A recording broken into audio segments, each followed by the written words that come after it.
and good Monday, August 9th. I'm Molly. This is the International Day of the World's Indigenous People, marking the first meeting in 1982 of the United Nations Working Group of Indigenous Populations of the Subcommission on Prevention of Discrimination and Protection of Minorities of the Commission on Human Rights, for the preservation and investigation of specialized Indigenous knowledge, particularly in relation to the resources of the natural environment with which a society is associated, to be distinguished from the Unrepresented Nations and Peoples Organization, initiated in 1990 in Tartu, Estonia, and formed on the 11th of February 1991 in The Hague, whose members are political organizations and governments representing indigenous peoples, as well as occupied nations, minorities, and independent states and territories, which lack representation internationally. And this is Rocket Boom. In sports, Masao Hashimoto's 1945 to 1998 details over 2,000 20th century nuclear explosions, mapped out in an Atari 2600-esque animated game sequence. Funny and breathtaking, all at once. Feds bust apparent illegal lemon trade.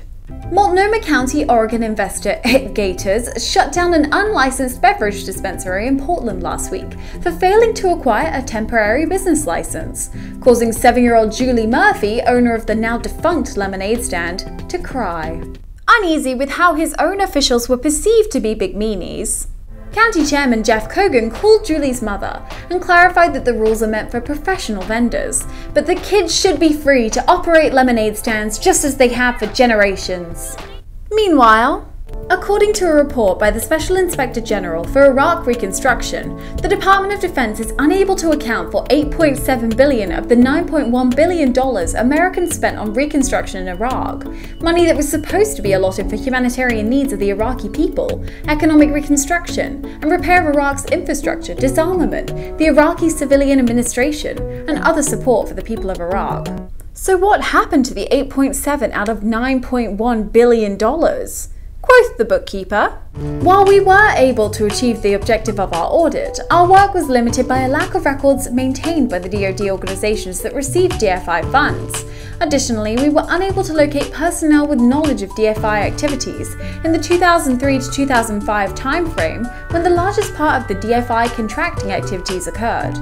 And does it really matter, considering the US has spent about $1 trillion on the Afghanistan and Iraq conflicts so far? Tell me, what would you do with $1 trillion instead of put holes in the ground and kill people? Make it a video response and we'll send him to the president. But I digress. It's an interesting situation because you have a bit of a grey area here.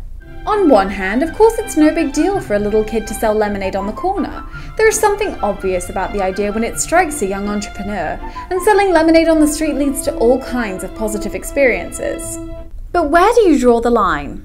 At some point, this kid could wind up selling grilled cheese sandwiches out of his basement, and before you know it, he's not washing his hands before getting back to the quote, gourmet truck that everyone else is calling street meat.